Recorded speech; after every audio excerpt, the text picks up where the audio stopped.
ফোনে চার্জ থাকে না, ফোন গরম হয়, স্লো চলে, তাহলে এই অ্যাপটি ব্যবহার করুন। ফোনে চার্জ থাকবে 2 দিন। অস্থির একটা অ্যাপস মোবাইলে চার্জ না থাকলে এই অ্যাপটি ইনস্টল করুন। তো এই অ্যাপটি কিভাবে ইনস্টল করবেন চলুন দেখে আসি। প্লে স্টোর থেকে এই অ্যাপটি ইনস্টল করে ওপেন করুন। নেক্সট অপশনে ক্লিক করুন।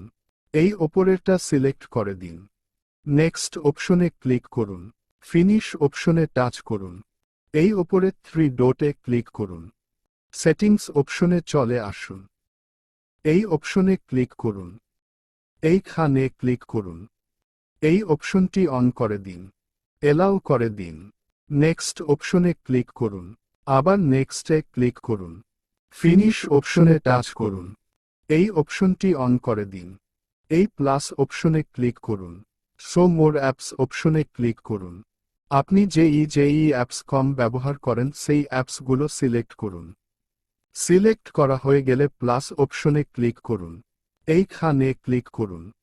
কাজ হয়ে গিয়েছে। এখন আপনার ফোনের ব্যাকগ্রাউন্ডে কোনো অ্যাপ চলবে না আর আগের থেকে অনেক বেশি চার্জ থাকবে।